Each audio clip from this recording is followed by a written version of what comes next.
Assalamualaikum warahmatullahi wabarakatuh.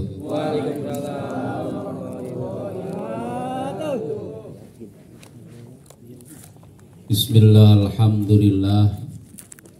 Alhamdulillahilladzi khalaqal mauta wal hayata liyabluwakum ayyukum ahsanu amala. Wa huwal azizul ghafur. Asyhadu an la ilaha illallah wahdahu la syarikalah. Wa asyhadu anna sayyidana wa nabiyyana Muhammadan abduhu wa rasuluhu arsalahu bil huda wa dinil haqq liyudhhirahu 'ala ad-dini kulli wa kafa billahi shahida. Allahumma salli wa sallim wa barik ala sayyidina wa habibina wa syafiina maulana Muhammadin wa ala alihi wa sahbihi ajma'in, amma ba'd.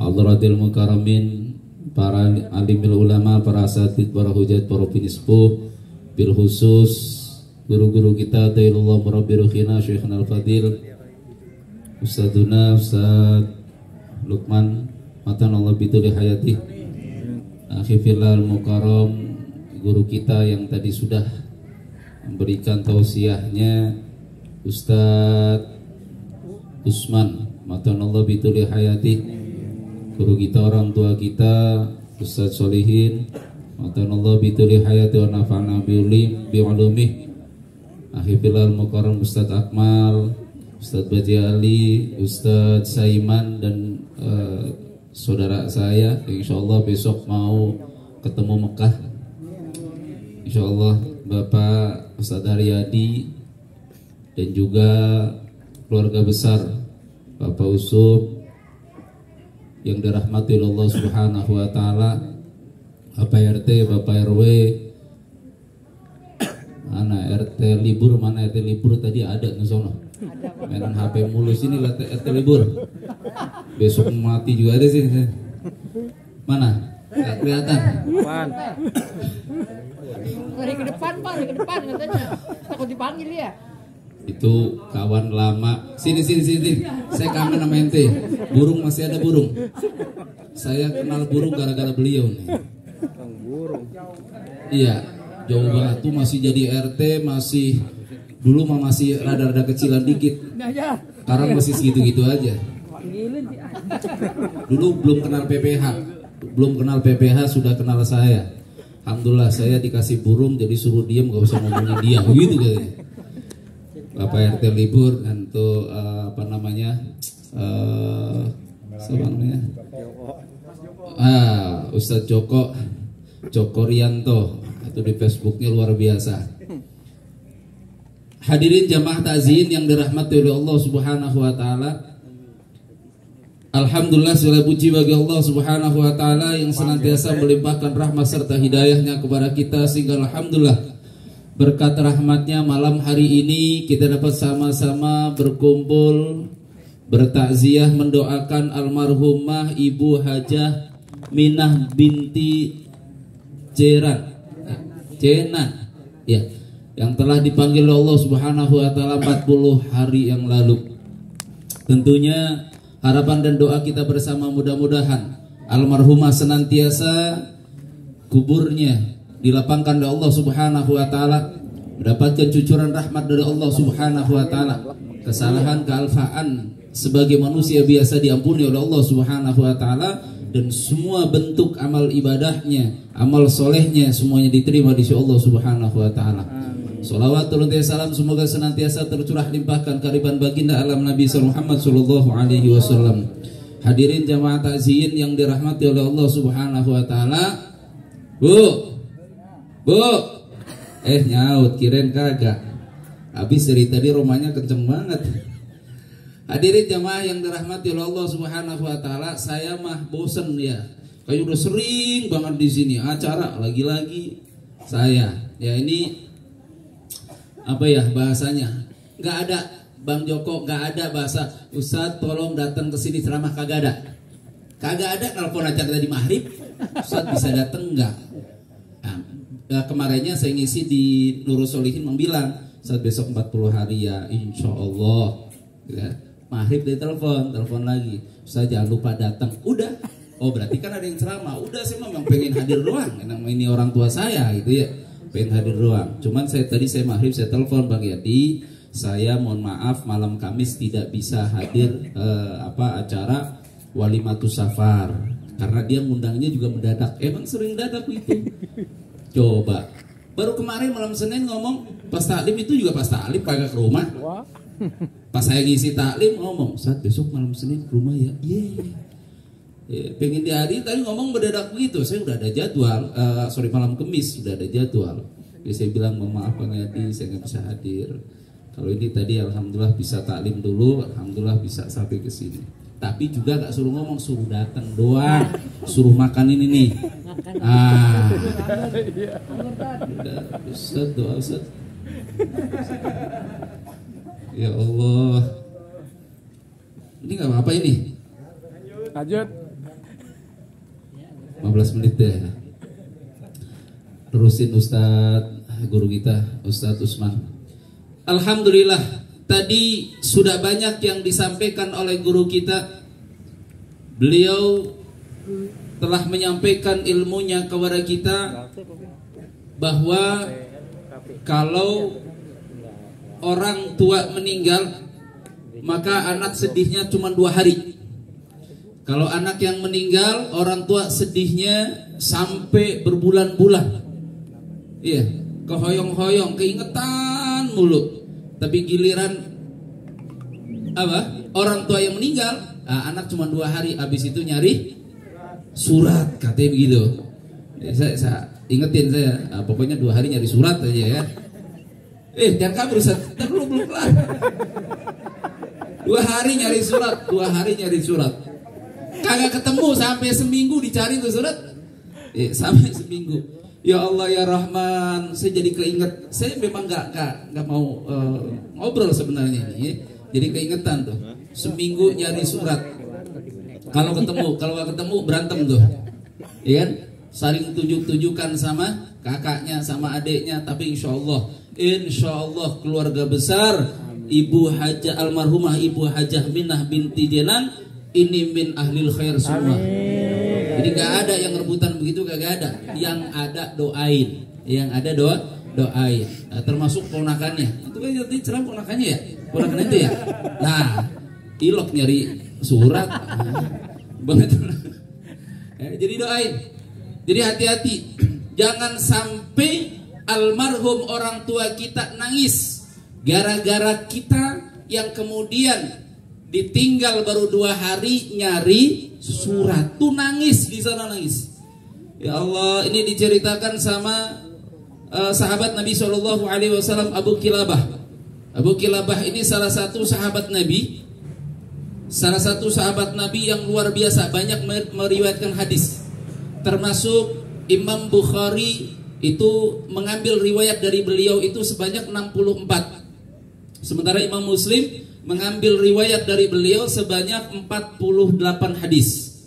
Jadi beliau banyak meriwayatkan hadis. Dan Abi Qalabah ini adalah salah satu sahabat yang luar biasa. Salah satu sahabat yang penyabar. Salah satu sahabat yang ikhlas ibadahnya kepada Allah Subhanahu wa taala. Cuman sampai dengan wafatnya pun beliau menyedihkan. Wafatnya Abu Kilabah ini menyedihkan. Ya. Sahabat Nabi yang luar biasa, tapi kemudian wafatnya itu menyedihkan. Kenapa? Karena ini adalah ujian dari Allah Subhanahu wa taala dan beliau pun sangat sabar menghadapinya. Masalah hadirin rahimakumullah, saat itu Abi Kilabah itu diminta untuk menjadi qadhi. Tapi beliau tidak mau. Dikasih jabatan enggak mau. Dikasih jabatan dia minggir, enggak mau. Dia mendingan pergi sama anaknya ke daerah ya. Kemudian satu hari dia terkena musibah, kaki dan tangannya patah, putus semua kaki dan tangannya. Ini ujian dari Allah Subhanahu wa taala. Dalam perjalanannya sampai di tengah gurun pasir, dia tidak bisa melanjutkan, kemudian membuat tenda di sana. Kemudian Abdullah, ini salah satu tentara pada saat itu, ini sedang ngecek ke perbatasan di pesisir, tapi kemudian belum sampai ke pesisir menemui ada satu tenda yang kecil, kemudian di dalamnya ternyata ada orang sepuh yang kemudian hidupnya menyedihkan. Ya, tangan dan kakinya itu tidak ada. Kemudian matanya pun tidak bisa melihat. Ya, cuman hanya bibirnya yang bisa bertasbih kepada Allah Subhanahu wa taala. Dia terus bersyukur kepada Allah Subhanahu wa taala. Kemudian tanya, "Wahai Tuhan, apa yang membuat engkau bersyukur? Apa yang membuat engkau terus bersyukur kepada Allah Subhanahu wa taala? Apa yang engkau syukuri? Mobil kagak punya, istri kagak, ini bahasa-bahasa kita aja ya. Istri kagak gablek kan berarti gimana saya? Kemudian rumah pun kagak ada. Tangan gak ada, kaki tidak ada, tapi engkau terus bersyukur kepada Allah Subhanahu wa taala. Di tengah gurun yang sangat panas ini hanya bermodalkan tenda. Apa yang patut engkau syukuri?" Apa jawab Abi Kilabah? Dengan mantap beliau mensyukuri. Dia menjawab, "Bagaimana aku tidak bersyukur? Andaikan Allah mau gunung ditimpakan kepadaku, aku pun hancur. Andaikan Allah mau laut kemudian bisa menghempaskan aku. Andaikan Allah mau angin puting beliung di tengah padang pasir ini pun bisa menghabiskan saya. Tapi ternyata Allah tidak melakukan itu semua. Sekalipun kaki tidak ada, mata tidak bisa melihat, tangan pun tidak ada, tapi Allah masih memberikan lidah yang senantiasa bersyukur kepada Allah Subhanahu wa taala. Maka inilah satu-satunya modal aku untuk senantiasa bersyukur kepada Allah Subhanahu wa taala." Subhanallah. Coba ada orang sini kayak gitu? Tinggal kaki sama tangan. Terus akhirnya Abi Kilabah minta tolong, "Wahai Tuhan, bisakah Tuhan menolong aku?" Apa? "Tolong, aku hanya memiliki permata satu-satunya. Siapa? Anakku. Tolong carikan anakku." Baik, karena engkau termasuk orang yang bersyukur kepada Allah, orang yang sabar, orang yang ikhlas menghadapi ujian, maka aku akan penuhi itu semua. Dicarilah anaknya. Ternyata anaknya ketemu sedang dimakan binatang buas. Karena dia satu-satunya anak yang senantiasa menuntun aku untuk melaksanakan ibadah kepada Allah Subhanahu wa taala. Wudu dia yang nuntun, salat dia yang menuntun. Subhanallah. Tolong carikan. Ternyata setelah ketemu itu anaknya sedang dimakan binatang buas. Maka Abdillah meneteskan air matanya. Apa yang harus aku sampaikan kepada orang tua tadi? Dia nggak tahu namanya Abdillah. Abi Kilabah nggak tahu. Ya Allah, sedih, apa yang harus aku sampaikan? Tapi begitu sudah sampai balik ke rumahnya, dia katakan, "Wahai Tuhan, apakah Tuhan pernah mendengar ceritanya Nabi Ayub alaihissalam?" Ya. Nabi Ayub habis harta bendanya. Ya. Anaknya juga semuanya mati.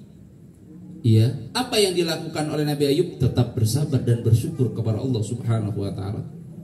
Sampai semuanya hilang, termasuk ditinggalkan oleh istrinya. Apa yang dilakukan oleh Nabi Ayub? Tetap bersabar.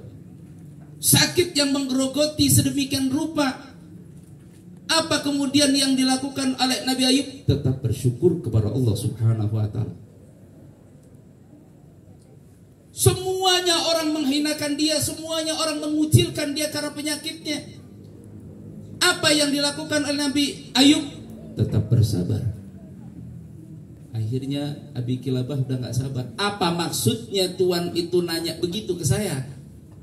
Mohon maaf Tuhan, anak Tuhan satu-satunya yang tadi aku cari, aku temukan sudah meninggal dimakan binatang buas. Apa jawab Abi Kilabah? Alhamdulillah, innalillah wa inna ilaihi rajiun. Coba kalau kita beberekan, Alhamdulillah, innalillah wa inna ilaihi rajiun. Kemudian kata Abdillah, kenapa engkau mengatakan seperti itu? Alhamdulillah, anak satu-satunya permata hatiku dia telah diambil oleh Allah Subhanahu wa taala, sehingga dia tidak melakukan kemaksiatan kepada Allah Subhanahu wa taala, sehingga dia tidak melakukan dosa kepada Allah Subhanahu wa taala, masih bersyukur. Hadirin jamaah yang dirahmati oleh Allah Subhanahu wa taala, silakan, ini kisah ini jadi pelajaran buat diri kita. Kita masih bisa berbicara, kita masih bisa jalan, kita masih bisa beraktivitas. Bagaimana ibadah kita kepada Allah Subhanahu wa taala? Kita masih diberikan kesempatan oleh Allah Subhanahu wa taala untuk terus menikmati indahnya dunia. Bagaimana rasa syukur kita kepada Allah Subhanahu wa taala? Bagaimana bentuk syukur kita kepada Allah Subhanahu wa taala? Apa cukup dengan mengucapkan alhamdulillah? Tidak. Harusnya ijra'u kulli a'dha'in fi mardatillah, menggunakan seluruh anggota tubuh kita agar Allah Subhanahu wa taala ridho, wa ijra'ul mali biha, dan menggunakan harta benda yang kita miliki agar Allah ridho. Pikirkan sendiri apa itu maksudnya. Hadirin jamaah yang dirahmati oleh Allah Subhanahu wa taala, apa yang ingin saya sampaikan dari Abi Kilabah tadi? Abi Kilabah ini satu hari bermimpi. Kalau tadi sudah cerita itu sudah selesai. Abi Kilabah suatu hari bermimpi, dalam mimpinya qadin syaqat al-qabr, seakan-akan kuburan ini terbelah menjadi dua. Kemudian itu kuburan terbelah menjadi dua. Wa yakhrujuna al-amwat, mayat-mayatnya itu keluar dari dalam kuburnya. Itu pocong pada keluar dari dalam kubur. Dalam mimpi nih, dalam mimpi. Muncul, semua pocong-pocong muncul. Kemudian duduk fi safiril qabri, duduk di pinggir kuburan. Itu yang di depannya ada baki. Baki yang berisi lampu. Baki yang berisi lampu. Semuanya ada bakinya dan semuanya ada lampunya. Hanya satu orang yang di situ tidak ada baki dan lampunya. Hanya satu. Kebetulan tetangganya Abi Kilabah. Akhirnya ditanya, ya Tuhan, ya Rajul, apa yang dimaksud dengan baki dan cahaya yang ada di dalam baki itu? Dia mengatakan, cahaya yang ada di depan mereka itu, di depan jiran, di depan tangga-tanggaku itu adalah kiriman doa dari anak-anaknya, kiriman doa dari kerabatnya, kiriman doa dari sahabat-sahabatnya. Aku malu, sementara aku punya satu anak, tapi anakku tidak soleh. Ketika ditanya kenapa engkau tidak memiliki lampu itu, karena aku punya satu anak, tapi anakku durhaka, anakku tidak pernah ibadah kepada Allah Subhanahu wa taala. Saat itu kemudian Abi Kilabah fantabaha, dia bangun dari tidurnya, kemudian dia mencari anaknya. Dia mencari anaknya, kemudian menceritakan tentang kisah dalam mimpi yang dia lihat dalam mimpinya tentang orang tuanya dia. Lalu kemudian diceritakan semuanya. Setelah diceritakan, sang anak tadi mengatakan, saya saat ini di depan engkau, aku bertobat dengan taubatan nasuha, dan aku tidak akan mengulangi perbuatan buruk selama-lamanya, dan aku akan bersedekah yang pahalanya ditunjukkan untuk orang tuaku, dan semua ibadah yang aku lakukan untuk mereka. Subhanallah. Akhirnya dia lakukan itu. Kemudian dalam satu masa, kemudian Abi Kilabah memimpikan kembali, dan ternyata sama mimpinya persis. Kuburan terbelah menjadi dua, kemudian mayat-mayatnya keluar dari dalam kubur tadi, dan semua di situ ada cahayanya, tapi cahayanya laki-laki tadi, cahaya orang tadi itu lebih terang daripada cahayanya matahari, dan lebih banyak daripada cahaya-cahaya yang ada pada tetangganya. Akhirnya dia mengatakan, ya Abi Kilabah, jazakallahu khair, semoga Allah Subhanahu wa taala membalas kebaikanmu. Berkat wasilah engkau, anakku menjadi orang yang soleh. Dan dia terus mengirimkan apa yang dia lakukan. Dia mengirimkan sedekah, dia mengirimkan amal ibadahnya untuk aku. Subhanallah. Makanya kita jangan egois. Mohon maaf, saya Ustaz Usman ini masih egois. Masih egois. Bang Joko masih egois. Apa egoisnya? Kita masih ibadah buat diri kita sendiri. Sedekah kita buat diri kita sendiri. Salat kita buat diri kita sendiri. Semua kebaikan-kebaikan yang kita lakukan masih egois buat diri kita sendiri. Jarang kita bersedekah untuk orang tua kita yang sudah meninggal. Paling hanya momen-momen tertentu seperti malam hari ini yang ditujukan untuk orang tua kita. Tapi bagaimana keseharian kita ketika kita bersedekah? Bagaimana keseharian kita ketika kita melakukan Jumat berkah? Buat siapa pahalanya? Masih egois buat diri kita. Jarang yang kemudian nyata-nyata, Ustaz ini saya titip pahalanya buat orang tua saya. Jarang begitu. Ini pelajaran buat diri saya dan jamaah semua. Yuk kita sama-sama berpikir, apakah kita menjadi orang yang egois, orang yang ibadahnya buat diri sendiri, bukan buat orang tua kita. Padahal ketika kita ibadah yang kita lakukan, niatkan seandainya ini ada pahalanya buat orang tua kita, maka tetap kita akan dapat, tidak mengurangi sedikit pun. Sedekah yang kita keluarkan jangan buat diri kita, buat orang tua kita yang sudah di sana. Mereka menantikan harta yang dia tinggalkan untuk ahli warisnya. Tapi ternyata ahli warisnya seperti Ustaz Usman bilang tadi, cuma berebut doang, kagak ada yang ngirimin. Mereka menantikannya. Masyaallah hadirin jamaah yang dirahmati oleh Allah Subhanahu wa taala. Saat-saat yang ditunggu oleh mereka, saat-saat yang dinantikan oleh orang tua kita, saat-saat yang ditunggu oleh sahabat-sahabat setia kita. Mereka menantikan doa dari kita. Gak ada yang bisa selamat dari alam kubur. Ayo kita sama-sama malam hari ini mengoreksi diri kita masing-masing. Ibadah kita buat siapa? Ada pahalanya. Dan jangan sekali-kali kemudian kita ketika ada orang tua kita sudah meninggal, kemudian melakukan kemaksiatan, kemudian melakukan kedurhakaan. Saat kita melakukan kemaksiatan, maka orang tua yang ada di alam kubur makin digedik sama mereka. Padahal kita yang melakukannya. Buka kitab Nihayatul Zain. Ya Allah, kita yang melakukan, tapi orang tua yang ada di alam kubur ikut kena gediknya. Masalah hadirin jamaah yang dirahmati Allah Subhanahu wa taala. Maka ada sebuah kisah ketika putri Rasulullah sallallahu alaihi wasallam wafat.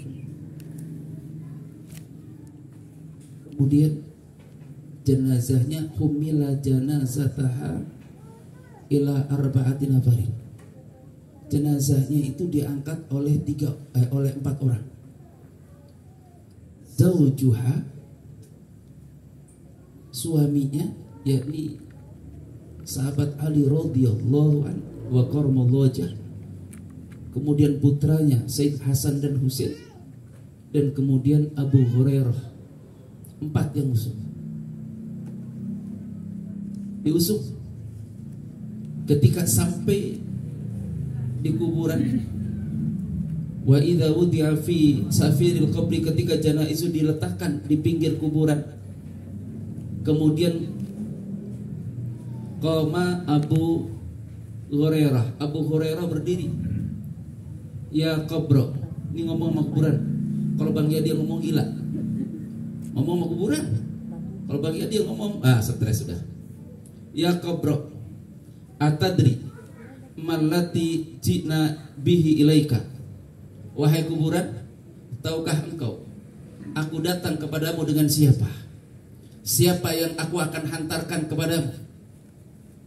Kemudian dengan tergesa-gesa Abu Hurairah melanjutkan, dia adalah putri Rasulullah sallallahu alaihi wasallam, putri kesayangan Rasulullah sallallahu alaihi wasallam, Sayyidah Fatimah Zahra. Dia adalah istri daripada Sayyidina Ali karamallahu wajhahu radhiyallahu anhu, wa Ummul Hasan wal Husain. Dia adalah ibu dari Sayyid Hasan dan Husain. ketika Abu Hurairah mengatakan seperti itu, ngomong sama kuburan, fasami'u nida'an, ternyata semua yang kumpul, semua yang ikut menghantarkan jenazahnya mendengarkan suara dari dalam kubur. Ada suara dari dalam kubur dan semuanya mendengarkan. Apa kalimatnya? Ana maudiul hasab wa nasab. Maaf, laisal maudiul hasab wa nasab. Saya bukan tempat pangkat dan jabatan serta keturunan. Bahasa kita begini, gak ada urusan. Siapa yang mau masuk ke dalam perutku, gak ada urusan. Siapapun dia. Ya apalagi cuma anaknya RT. Ya, bapaknya Hansip. Ini bapaknya Nabi. Ini bapaknya Nabi. Pelajaran buat diri kita. Pasti beliau itu aman dari siksa kubur. Pasti beliau ini aman dari siksa kubur. Ditanggung oleh Rasulullah SAW. Sampai dalam sebuah hikayat itu yang menerima jasadnya putri Rasulullah SAW, langsung Rasulullah SAW. Tapi ini maksudnya buat pelajaran. Gak ada urusan. Saya bukan tempat hasab wa nasab. Saya bukan tempat pangkat dan jabatan. Apapun pangkat dan jabatannya, siapapun orang tuanya, siapapun nasabnya. Wa innama ana maudi'u amalus soleh. Akan tetapi aku adalah tempat amal soleh. La yanju minni, gak ada yang bisa selamat dari aku. Kuburan yang ngomong. Aku adalah tempat amal soleh, gak ada yang bisa selamat dari aku. Illa man kathura khairuhu, kecuali orang yang banyak amalnya. Anak kiai kalau nggak pernah sholat, anak kiai kalau nggak pernah ngaji, anak kiai kalau beramal soleh. Sekalipun RT libur, kalau dia ngajinya rajin, PPH rajin, kemudian sholatnya rajin, di Keranggan tuh Gang Nangka itu terkenal, dia Ustadz Sono, rajin. Siapapun dia, kalau memang dia tidak memiliki amal soleh, nggak akan selamat. Illa man katsura khairuhu, kecuali orang yang amal solehnya banyak. Makanya orang tua kita nih yang sudah dalam kubur, terus kirimi. Mohon maaf ini yang Ustaz, kalau kita melakukan kebaikan, kita mimpin tahlil, kita baca Yasin, ngomong sama Allah atau khatib, tengah-tengah khatib atau kelas khatib ngomong, ya Allah ya Rabb, andaikan aku khatib ini menyampaikan ilmu ini ada pahalanya, sampaikan pahalanya untuk orang tuaku. Bang Joko motretin apa itu terus lah ya, dia karena apa namanya fotografer kalau memang ini ada nilai pahalanya di sisimu ya Allah, kirimkan buat orang tua saya yang sudah meninggal. Begitu, kirimkan apapun amal soleh kita, kirimkan buat mereka. Ma'asyiral hadirin jamaah yang dirahmati oleh Allah Subhanahu wa taala. Illa man katsura khairuhu. Ini yang pertama. Yang kedua, wasalima qalbuhu. Orang yang selamat hatinya. Dia yang akan selamat dari alam kubur, orang yang hatinya selamat. Udah lewat jam 9 juga ya. Udah lewat tadi ya. Orang yang hatinya selamat, tidak ada sifat hasud, tidak ada sifat iri, tidak ada sifat dengki, tidak ada sifat takabur dalam dirinya. Ketika itu ada, dia tidak akan pernah selamat. Ya Allah, hadirin jamaah yang dirahmati oleh Allah Subhanahu wa taala. Boleh kita hasud, boleh. Cuma yang diperbolehkan oleh Rasul hasud itu dua. Iri itu yang diperbolehkan cuma dua. Satu, iri kepada orang kaya yang menyedekahkan hartanya di jalan Allah Subhanahu wa taala, menginfakkan hartanya di jalan Allah Subhanahu wa taala. Ya Allah ya Rabb, saya ngiri sama mereka. Saya kepingin menjadi orang kaya yang dermawan. Itu boleh. Yang kedua, ngiri sama orang yang memiliki ilmu yang kemudian ilmu itu diamalkan. Dia punya ilmu banyak. Ustaz Lukman, kemudian diamalkan. Kita ngiri sama beliau. Boleh. Ya, enggak boleh sama yang lainnya. Ma'asal hadirin rahimakumullah, orang yang hatinya selamat. Karena kalau hatinya tidak selamat, tidak akan pernah selamat dari alam kubur. Ini maknanya banyak, saya nggak jabarkan. Kemudian yang terakhir, wa khaliso amaluhu. Ini kuburannya ngomong. Siapa yang bisa selamat dari aku? Orang yang ikhlas di dalam beramal. Seberapapun banyak amal yang kita kerjakan, seberapapun amal soleh yang kita kerjakan, sedekah kita, kemudian ibadah-ibadah yang lainnya, kalau tidak ikhlas karena Allah Subhanahu wa ta'ala, tidak ada artinya. Ma'asyiral hadirin rahimakumullah, kata Imam Abu Les As-Samarqandi, itu sama halnya seperti debu yang ada di atas batu yang sangat licin, kemudian diterbangkan oleh angin, habis semuanya. Mudah-mudahan Allah Subhanahu wa ta'ala senantiasa membukakan pintu hati kita, sehingga kita sadar bahwa diri kita adalah hamba yang lemah. Kemudian kita senantiasa berdoa kepada Allah Subhanahu wa ta'ala. Doakan kedua orang tua kita yang sudah meninggal, doakan saudara-saudara kita yang sudah meninggal. Semoga Allah Subhanahu wa ta'ala memberikan pahala kepadanya. Bisirril Fatihah. A'udzubillahi minasyaitonirrajim. Bismillahirrahmanirrahim. Alhamdulillah rabbil alamin arrahmanir rahim maliki yaumiddin. Iyyaka na'budu wa iyyaka nasta'in ihdinas siratal mustaqim siratal ladzina an'amta 'alaihim ghairil maghdubi 'alaihim waladdallin. Ini saja yang bisa saya sampaikan karena ini cuma partai tambahan dan tidak sengaja. Billahi taufiq wal hidayah. Assalamualaikum warahmatullahi wabarakatuh. Waalaikumsalam warahmatullahi wabarakatuh.